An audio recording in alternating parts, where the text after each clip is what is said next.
It is Friday, ladies and gentlemen, the syndicated radio transmission. I am your host, Alex Jones, waging war on corruption, crashing the lies and disinformation. Every Friday, Bob Chapman normally joins us in the third hour. He's in the second hour today because Ventura's coming on with us in the next hour. We're going to cover a host of issues. We are simulcasting the radio show in living color and multimedia at prisonplanet.tv. Bob Chapman, of course, worked in Army intelligence. He then became one of the biggest private silver and gold brokers in the country, lived in South Africa, France, Germany, you name it.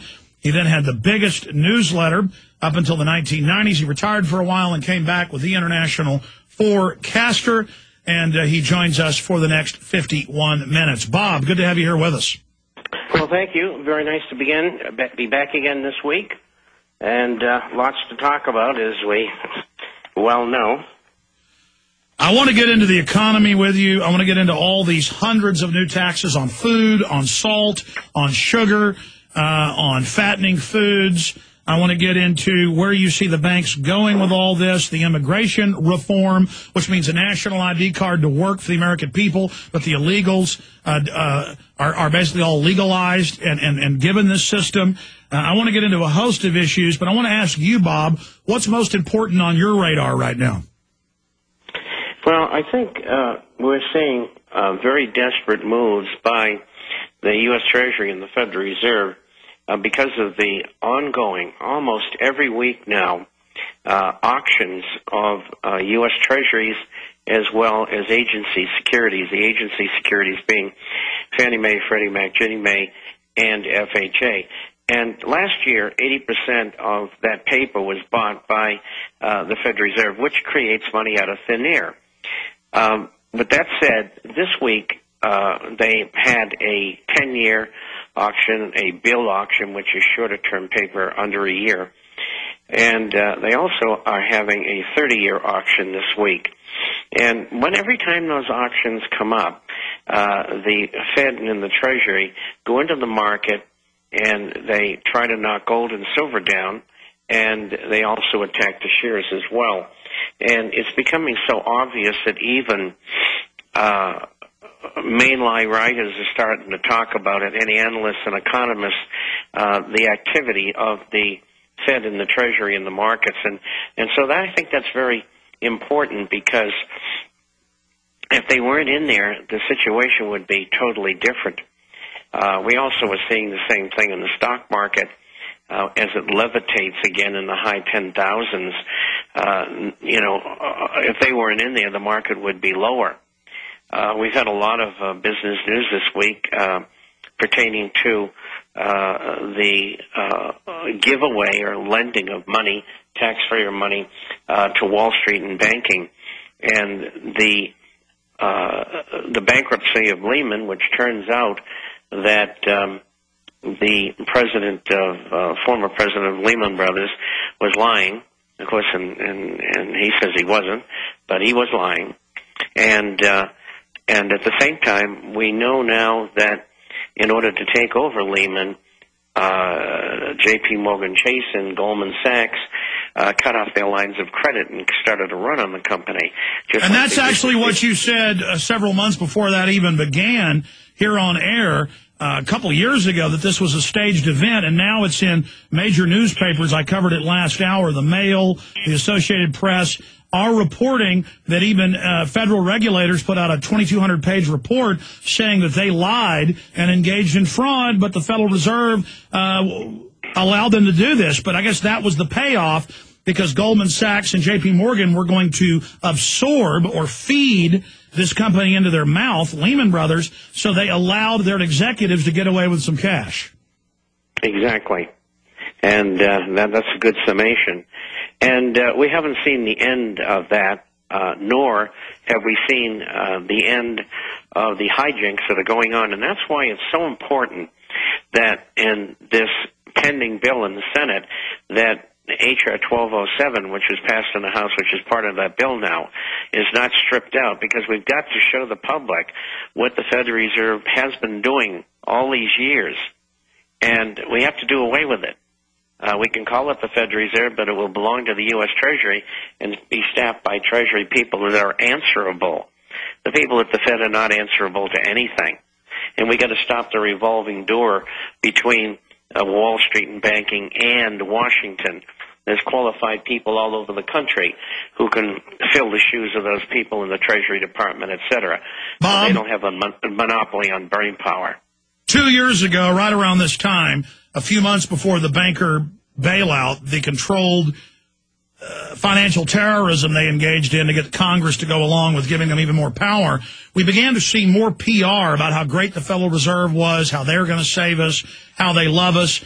Now the Federal Reserve admits they've recruited tens of thousands of executives and professors to go out and propagandize to Rotary clubs, city councils, community organizations. We see stories like this one today out of the Wall Street Journal. Economists credit Fed for alleviating crisis when on record they're the ones that engineered it. And so the Feds, through this crisis, are now calling for more power, the Federal Reserve, instead of getting in trouble as they should.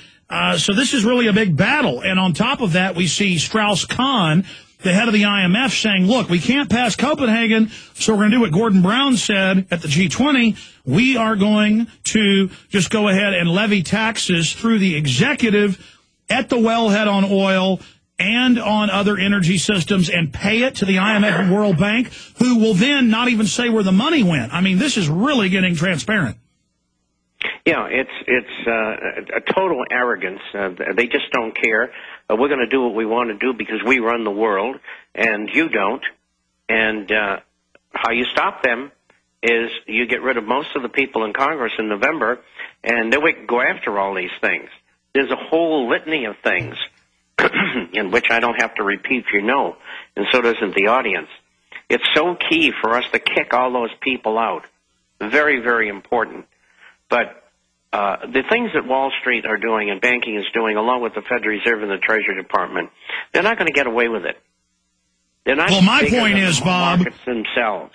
My point is, Bob, as you and Ron Paul and myself and many others have said in the last decade, when the bankers bring us to this global crisis, which in all their documents they say they plan to do, we're now here, to then scare the world into accepting a bank of the world, a world government, a world constitution, run by the banks, now being openly proposed by all the global leaders, Ban Ki-moon, Herman von Rompuy, Gordon Brown, Al Gore, Barack Obama, all of them, that it's an info war. Everybody out there, if they can just wake up one person to the fractional reserve banking fraud and identify these criminals, then they're not going to be able to get away with this. Just like the global warming hoax in all the polls is completely imploding, or the flu hoax completely imploded. It is a life and death situation economically to expose these people. Never, ever been more right. And, you know, the other night I was on WVON in Chicago, which is one of the largest, if not the largest, black radio station in America. And questions came in, and I was absolutely floored at the knowledge that these callers had. And three of the women who called in all wanted to discuss the Illuminati. Now, I wouldn't have ever thought in my wildest dreams that the penetration of the things that we've been doing have reached that level. The world is waking up. Now, I hope we have enough time to wake up enough people and we do the right things to stop these people at the pass. Bob, I want to get back into the economy when we come back, and then a host of other issues, health care, taxes, immigration reform, i.e. total open borders, North American Union. That's what this bill does, and why they want a worker ID card for all citizens, but then the illegals are selectively left alone. But separately, we're seeing massive, coordinated, intensifying demonization of 9/11 truth. They're scared of the 1,100 architects and engineers going public, saying it's an inside job. They're scared of the poll numbers showing more people are waking up. They're scared of the fact that the #1 Yahoo search in the last decade is basically 9/11 conspiracies.